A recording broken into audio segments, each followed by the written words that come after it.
Think of your social circle as the people you can touch, hug, and come into close contact with. A step towards more social contact. Ontario is allowing people to have close contact with up to 10 friends or family members, even give them a hug. Plus, next number of months will test us, because in many ways, reopening and recovery is the hardest part. Toronto is releasing a new dashboard offering insight into local virus spread, hospital capacity, and when we could get the green light to do more. And I'll look back almost a year to a championship run and a celebration not soon forgotten. Good evening, I'm Mike Wise. This is going to be a much more social weekend in Ontario. Just don't overdo it. The province now says it is okay to expand your immediate social circle to include a few more close friends or family members. No social distancing required. Our Queen's Park reporter Mike Crawley has the details. Social bubbles is the term most people use. The idea? You don't have to limit close contact to just the people in your household, but you can bubble up with another household or two. In Ontario, the government has decided to call it social circles. Think of your social circle as the people you can touch, hug, and come into close contact with as we continue our shared fight against COVID-19. Effective immediately across the province, it's considered okay to have close contact with people outside your household, but no more than 10, and it should only include those you're closest to. This means finally hugging a grandparent or sharing a meal with your parents or closest friends. Say you're a family of 4. You could form your social circle by adding one set of grandparents and your sister's family of 4.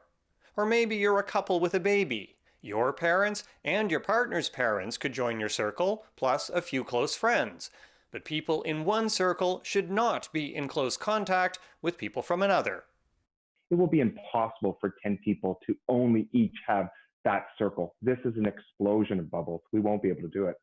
Still, people are eager at the prospect of expanding social contact. I think that's good. I think as long as people are safe about it and kind of are particular with the 10 people they choose. Try not to confuse the 10-person social circle with the province's new 10-person limit on social gatherings. Social gatherings are friends, family. They don't necessarily need to be part of your social circle, but you do need to continue to maintain physical distancing. So you can see them, you just have to be spaced 2 meters apart. And if you get it wrong, the Premier says, don't worry. The social circle police aren't going to be knocking on your door. This all comes as the spread of COVID-19 appears to be slowing across Ontario. The number of new cases reported today is the lowest it's been since late March, and that key number has been trending steadily downward for 9 straight days. Mike Crawley, CBC News, Toronto. And as that downward trend in new cases continues, parts of Ontario are entering the next stage of reopening. Most areas outside of the GTA and Hamilton are lifting restrictions on businesses, including restaurants, malls, and hair salons. But there's concern visitors from COVID hotspots like the GTA will overwhelm smaller, more open communities. We don't want to be an unwelcoming community, but now's just not the time. I mean, we're in the midst of the first few days of reopening. Everybody's going to get a chance to do all of those sorts of things. I think if we're continue to be successful in Ontario, it's just a few more weeks. Parking downtown and in the beach area of Barrie is reserved for local residents only. That's to discourage visitors. And in nearby Innisfil, the town is requiring people using public amenities to prove their local residents. Well, Toronto is getting closer to reopening more businesses, and to help track that progress, the city is launching a new online dashboard. It provides details about the spread of the virus in our city and the capacity levels of our local hospitals. Lauren Pelly shows us how it works. Toronto was bustling today with shoppers flocking to stores and strolling in the sunshine. On the surface, the city looks almost back to normal, but behind the scenes, there's lots of work happening to fight COVID-19 and keep Toronto's reopening on track. The next number of months will test us. That's the latest message from city officials. Reopening means learning to live with COVID still circulating. So the city released a new monitoring system tracking key metrics tied to a safe reopening. One of those is how much the virus is being spread or contained. These indicators ensure that our public health measures fit with our local outbreak circumstances. On that front, Toronto averaged 116 new cases and 7 hospitalizations a day over the last week, with 45 active daily COVID-19 outbreaks in institutions like hospitals and long-term care. City officials say that puts us in the yellow zone, the midway point between green, meaning keep on going, and red, meaning stop. Next, the city looked at how quickly lab tests are being processed. These indicators help us assess our ability to identify cases in a timely way. Right now, only 24% of tests are typically being completed within 24 hours. That's well below target, keeping Toronto in the yellow zone yet again. Last but not least, the city looked at the health system and found facilities are well stocked in personal protective gear. Both intensive care and acute beds in hospitals also remain below capacity. All good news, putting us in the green zone. I am encouraged by our progress and also aware that if our indicators start to move towards red, we would need to look more closely at some of our strategies for reopening. In other words, we're going in the right direction to keep reopening. But if more cases start climbing dramatically or if hospital beds dry up, health officials could hit the brakes. Lauren Pelly, CBC News, Toronto. And today's loosening of pandemic restrictions comes as the province continues to see a declining number of COVID-19 cases overall. As Mike Crawley mentioned, Ontario reported 182 additional cases of the disease today. That is the lowest number of new daily cases since late March. Provincial labs processed just over 28,000 tests for the virus yesterday, the most testing it has done in a 24-hour period. And there have been just a total of 31,000 cases of COVID-19 in Ontario since the pandemic began. Well, several protests outside long-term care facilities this afternoon with people worried about the safety of their loved ones. Now, many want the government to step in and take over homes dealing with outbreaks. The protests come as the head of Sienna Senior Living, Lois Comark, resigned today. Almost 300 people in Sienna homes in Ontario have died of COVID-19. Today, the Prime Minister announced the military will stay on an extra 2 weeks at 6 of the hardest hit homes. One of them is Orchard Villa, where today families called for an inquiry. And Ontario childcare centres can reopen today, but there's already a backlash. Workers rallied online and outside the Premier's office this morning, protesting how the reopening is being handled. We thought that was such an irresponsible position to take, given that they've given us no notice, no funding, no information about what we need to do. So most of our daycare centers said that it was not safe to open. So that's why we came today and we said we're not opening today and we're not going to open until it's safe. The group says that without funding, some child care centres won't reopen at all. Well, Mayor John Tory called on the province and feds to provide extra support to help more centres open in a safe manner. The province told CBC that it will help out with funding to get the centres open, since daycares will not be allowed to charge parents more money. But the Ontario Coalition for Better Childcare says it did not get that information. And Peel police are investigating a fatal shooting in Mississauga. It happened just before 8 o'clock this morning in the Dundas and Dixie area. That's where police found a man dead inside a vehicle in a hotel parking lot. The victim has not been identified. Police say someone was arrested at the scene, but they haven't yet been charged. And around the same time this morning, emergency crews discovered a man's body inside a burning car not far away. The SUV was parked in the driveway of a home near Mavis and Burnhamthorpe. Investigators don't believe the fire is connected to that fatal shooting. An open container of gasoline could be seen just steps from the vehicle. So far, there's no word on who the victim is. Well, a Toronto police officer is facing charges tonight after a crackdown on a human trafficking ring. 49-year-old Constable Peter Roberts was arrested as part of Project 16. It's named after the victim's age. Alice Chasson has that story. Toronto police investigators found one of their own as an alleged perpetrator. during a 5-month investigation into the sexual exploitation of a 16-year-old girl. They certainly are offended by the notion of one of their own members being involved in any type of crime. Certainly as the cases become more heinous, when you're talking about the sexual exploitation of children, that's obviously even more concerning and upsetting. Project 16 is a police probe into a sex trafficking ring surrounding a 16-year-old victim from East York. The first few months involved tracking and taking down her pimp. By March, investigators were zeroing in on the clients.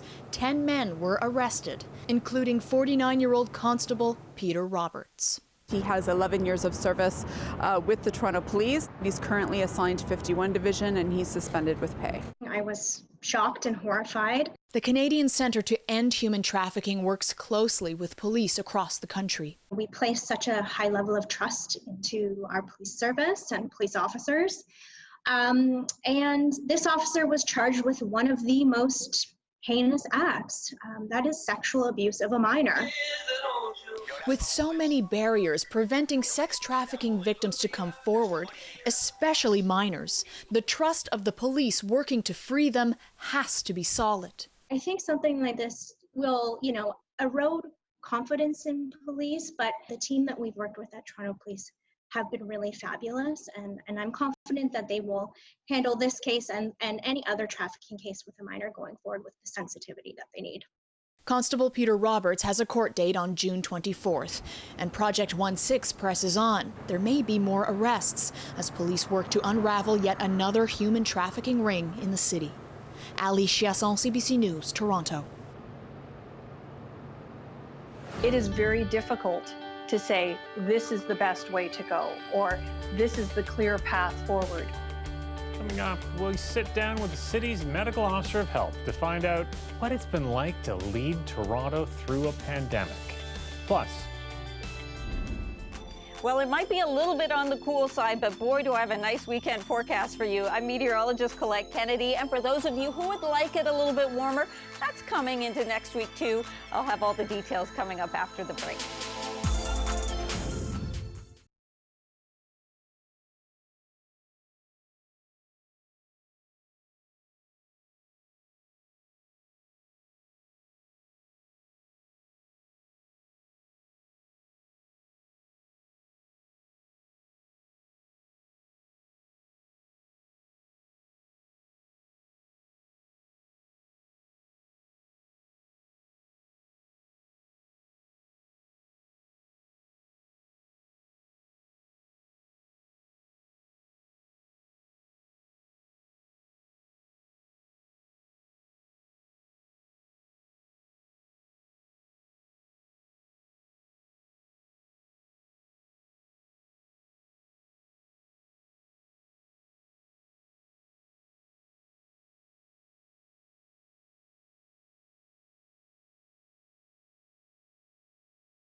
There's a big closure taking place on Highway 400 this weekend and next weekend. The southbound lanes are closed as of now at Finch Avenue West. Construction crews are replacing the highway bridge, all part of construction for the Finch West LRT. It's being done in stages. The southbound lanes the lanes will reopen for the Monday rush next week, and the northbound lanes will shut down for the weekend. And also, the outdoor portion of the St. Lawrence Market will reopen tomorrow as the city begins to bring back farmers markets. While these farmers markets will be different this year, they're an important part of ensuring food security in our city, and I am proud that we are responding quickly to ensure that they reopen soon. The city says organizers have worked with Toronto's Curb TO program to relocate the outdoor market onto Market Street between the Esplanade and Wilton. That's to allow for physical distancing. Toronto is working to reopen 22 other markets on city sites soon after.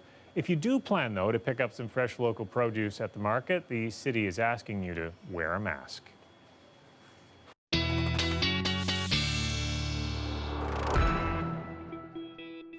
Time to check in now with meteorologist Colette Kennedy for her weekend forecast. So Colette, we're seeing things cooling down this weekend. Yeah, we really are. You know, it's not just the daytime highs, Mike. It's these overnight lows, too. We're slipping down into some single digits. So temperatures throughout the 24-hour period basically running below seasonal, but at least it's comfortable. Yes, we don't have the humidity to deal with we had a few days ago. So don't worry about that. The dew points are low. It's comfortable air mass.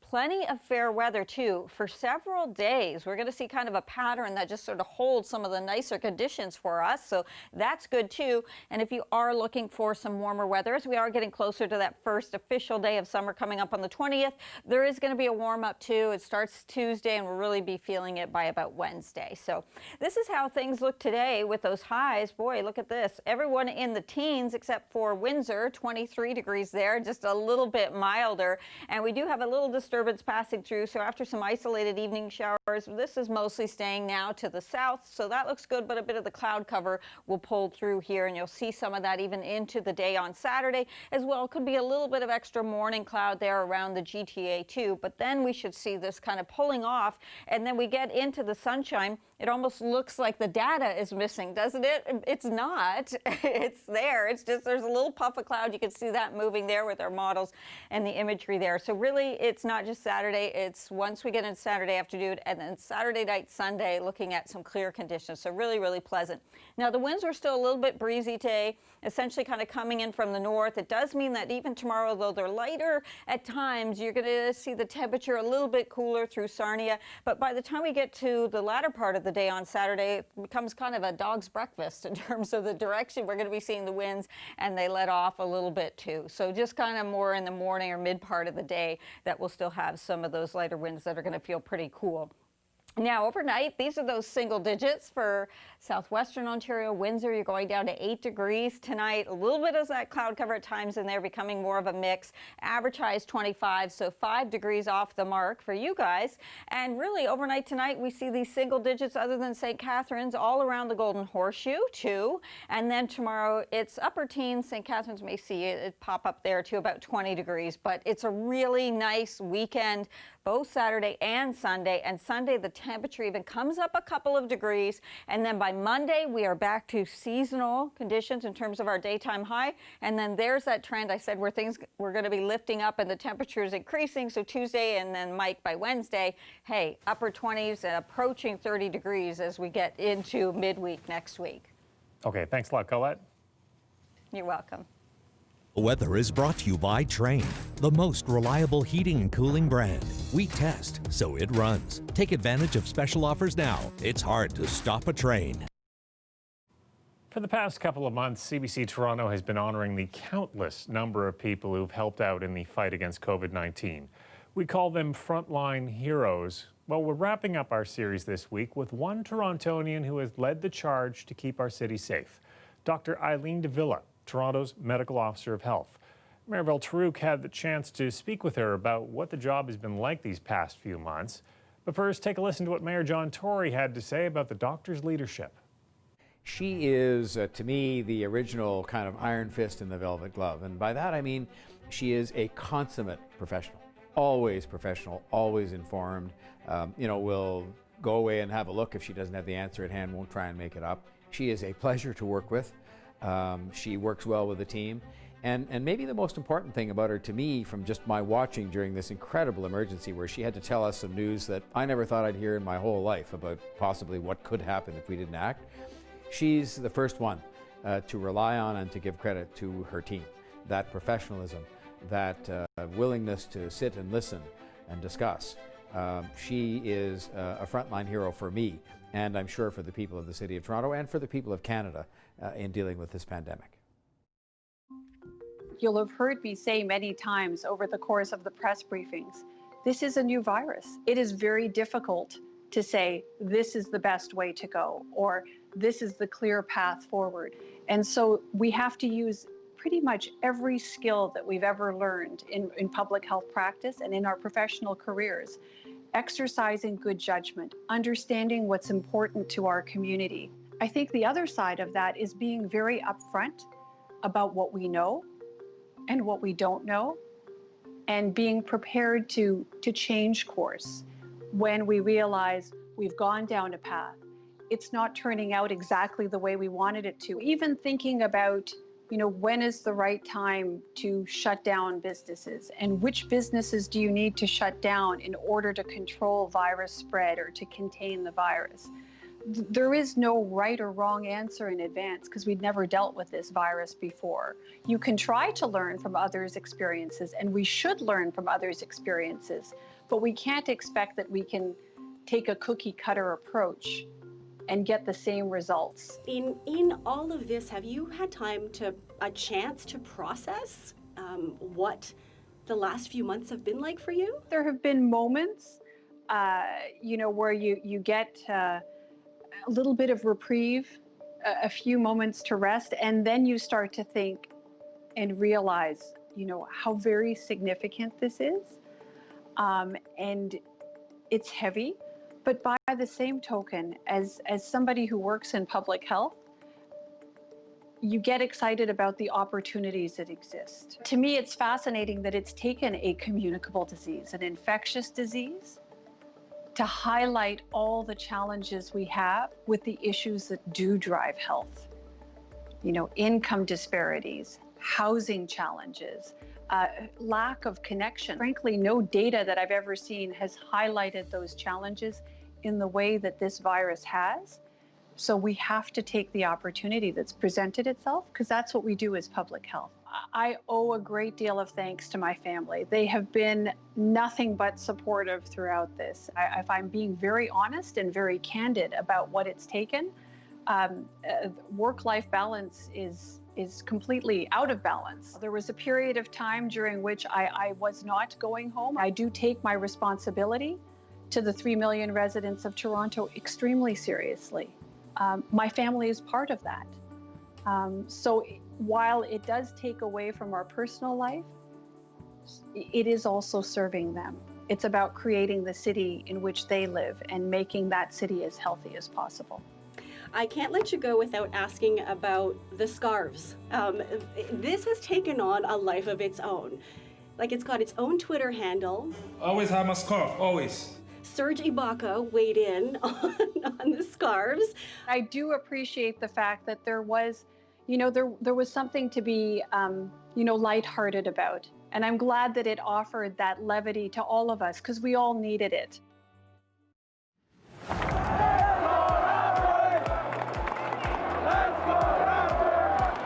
Well, do you remember this? What a night.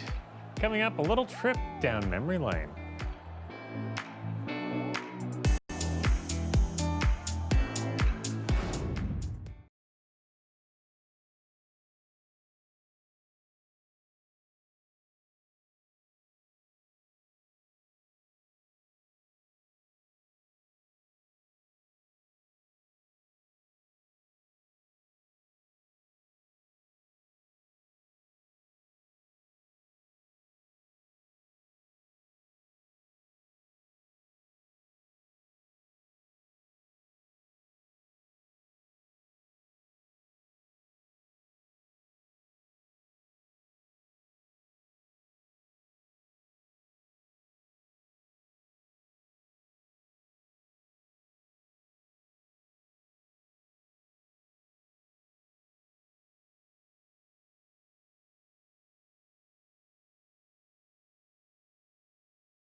It's hard to believe, but 365 days ago, Toronto was on the verge of winning its first NBA championship. It's a leap year, so the big anniversary is actually tomorrow.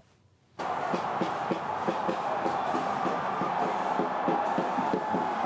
it seems like a lifetime ago. No worries about social distancing last year. June 13th, 2019, the Raptors defeated the Golden State Warriors in Game 6, and fans poured into the streets to celebrate well into the night, especially at Yonge Dundas Square. And the Raptors' reign as champions could continue until Thanksgiving. Canadian Thanksgiving. The NBA plans to restart the season at the end of July, with the playoffs stretching into October. Well, that's our show for you tonight. Have a great weekend, everyone. Dwight's back on Monday at 6. Good night.